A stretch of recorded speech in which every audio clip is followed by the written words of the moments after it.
With the 15th pick and with the 26th pick in the 2019 NFL Draft, the Washington Redskins select Dwayne Haskins, Montez Sweat. Welcome, all my fellow Redskin brethren and sister.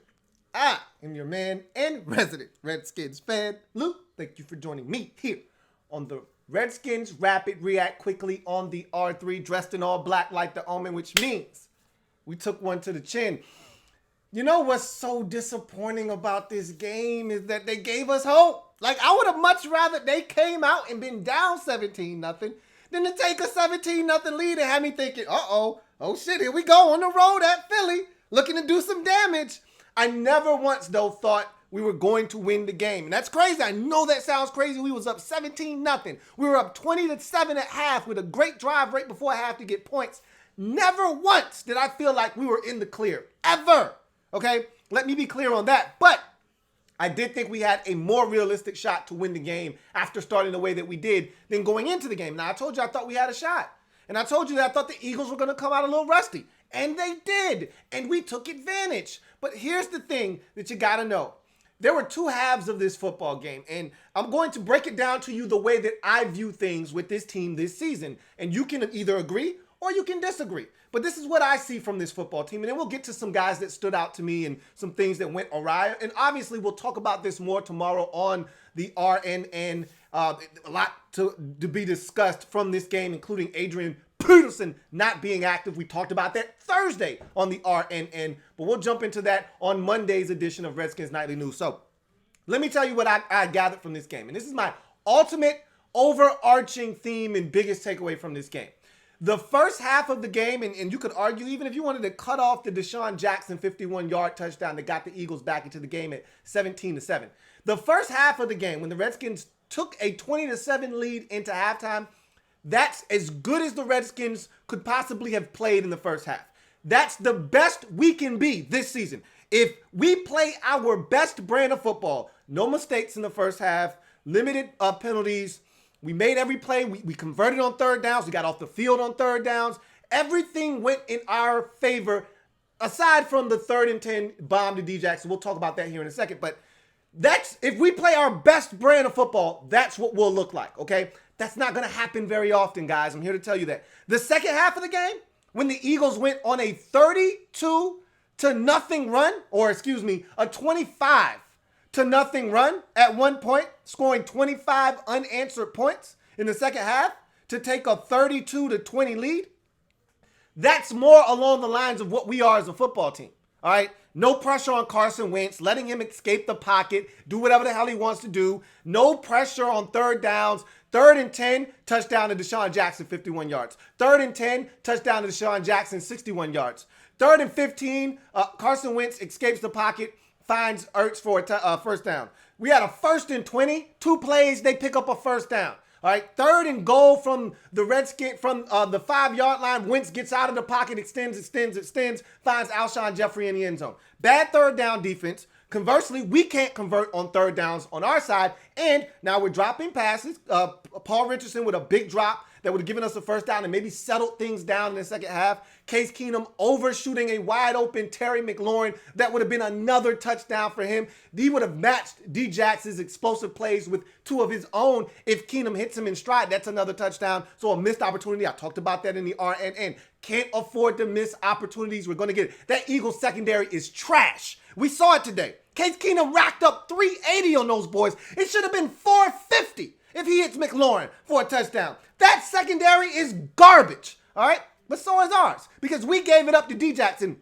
I'm not going to kill our secondary as much as I'm going to kill the coaching staff, all right? I told you, you guys were all lauding and praising this. We got a top 10 defense, this, that, and the third. I said, well, one, I need to see pressure on the quarterback. Didn't see that shit today. All right, Jonathan Allen out. Don't know how long that's going to be for, but Jonathan Allen's not getting to the quarterback any goddamn way. All right, didn't see Montez Sweat. Boy, he was awfully quiet in this game. No Casanova McKenzie, no Ryan Anderson, no Ryan Kerrigan. No pressure on Carson Wentz equals big plays in the passing game for the Philadelphia Eagles. But again, I'm going to put a lot of that in the lap of our defensive coordinator, who the Redskins tried to get rid of this offseason desperately, and Greg Minuski. You got 3rd and 10. Who's the one guy that can hurt you on the Eagles offense? Okay, so he got you the first time. Are you going to let that shit happen again? All right, Jimmy Moreland is in the slot, confused, doesn't even know what the play is. Lets Deshaun Jackson run right by him, but it's 3rd and long. Why is it one-on-one coverage at any point with Deshaun Jackson on 3rd and long? All right? I'm going man across the board. If Wentz wants to run for 15 on 3rd and 10 because we're in man-to-man and everybody's got their back turned, so be it. But you won't get me for 51. All right, over the top, especially after you got me with it once already with D-Jackson in the first half. That shit won't happen again. It did happen again. That's frustrating. That's on the coaching staff. Deshaun Jackson should never be running through your secondary by himself on 3rd and long. It shouldn't happen. On 1st and 10 on play action fake, maybe, but not on 3rd and 10. Not twice on 3rd and 10. It happened once. Okay, you got me. The shit won't happen again. You get me twice. That's on me. That's on us. So very frustrated there. And I'm going to take it a step further. The run game was pathetic. Darius Geis, 10 carries, 18 yards. All right. Like I said, we have a finesse offensive line. We don't have a power run blocking offensive line.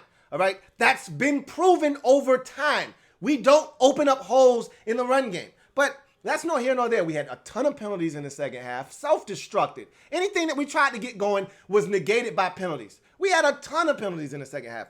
Drop passes in the second half, missed opportunities on throws. And then, like I said, the defense couldn't get off the field. They were gassed and they were getting gashed in the second half.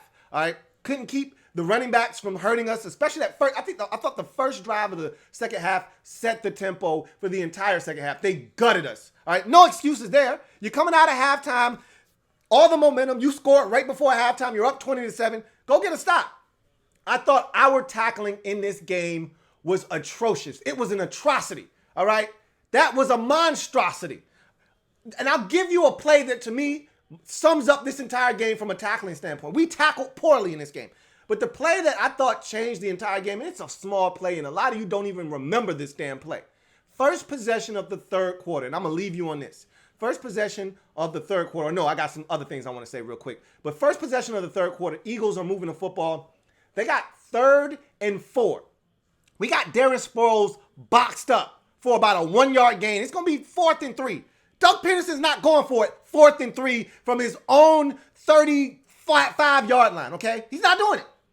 But we missed 2 tackles, and he finds a way to get all the way to the 39-yard line. Now Doug Peterson's saying, man, it's 4th and inches. I think I could go for this. And he does. They extend the drive. They pick it up on a quarterback sneak, and they go down the field, down our throat on the ground, and the rest is history. We couldn't stop them after that, all right? And so that was frustrating, and that to me was a microcosm of our day tackling. We did not tackle well in this football game whatsoever. We let Carson Wentz out of the pocket in the second half. It was what I expected this team to look like from the jump. They surprised me out of the gate going 17-0, 20-7 at half. They surprised the hell out of me.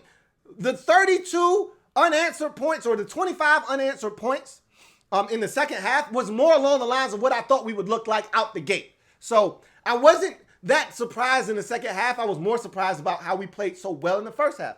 But let's move that aside because, again, that's more of who we are in the second half of the game. Okay, not the first half. The second half is more of who we are as a football team. You have to get your brains around that.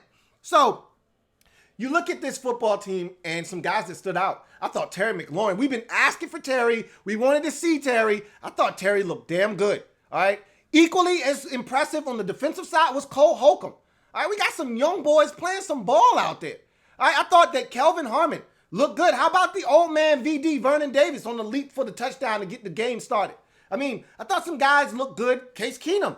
All right. Say what you want. Yes, he missed the deep ball. And that was a bad miss. And that one hurt because at that time, we were bleeding. We were hemorrhaging blood. We needed to stop the bleeding. That pass to Terry McLaurin, if it's completed, it stops the bleeding. It didn't get completed. And that one, I thought we just bled out after that. Didn't it feel like at 29-20 after the Eagles scored that touchdown and converted, again, a 2-point conversion that shouldn't have happened if the Redskins could tackle, but they couldn't tackle on this day. Didn't it feel like the game was over? Even though it was still a whole quarter of football left, did the game not feel over at 29-20? I'm going to raise my hand because it felt over to me. And it looked like the players felt like it was over because we damn sure didn't get a stop after the Redskins failed to convert another third down after more penalties on their offensive possession. They went right out and it seemed like they had just waved the white flag and threw in a towel, because third down after third down, it didn't matter. We couldn't get off the field, and it didn't even look like we were trying, to be honest with you. Looked like a team that felt defeated at 29-20. But again, that's just me. I can't speak for anybody else out there. So I'd love to hear from you guys in the comment section. We've got so much more to break down tomorrow on Redskins Nightly News, but that's just my quick synopsis of what I saw today. I saw a team that overachieved in the first half and a team that came back crashing down to earth in the second half.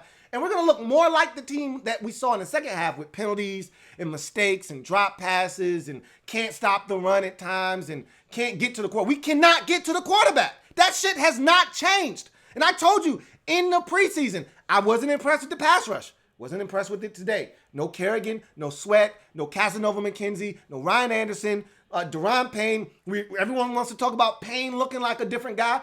I'm going to tell you right now, he looked average. He had one batted pass and a stop in the backfield when the Eagles were looking to go down the field and get in the end zone, and they ultimately did on a run play. But outside of that, Deron Payne was quiet. All right? So was the rest of that Redskins defensive, that vaunted Redskins defensive line, quiet on the day. Shh. Don't tell nobody they was on the field today, because anybody else watching wouldn't have known. In any event, I am a Redskins fan, etched in burgundy and gold. My Redskins spirit will never die. Redskins spirit will never fold until we meet again. Hail to our beloved Washington Redskins. Again, much more to come on this tomorrow. We'll break this entire game down and we'll start to turn the page. Obviously, the Adrian Peterson story is something we'll talk about. But to me, the play on the field overshadows the Adrian Peterson story. I know a lot of you are going to want to talk about it, and we will address that tomorrow, amongst other topics of discussion with this football team. What a disappointing way to blow this game, blow a 17-point lead, and really look lethargic and just so bad in the second half.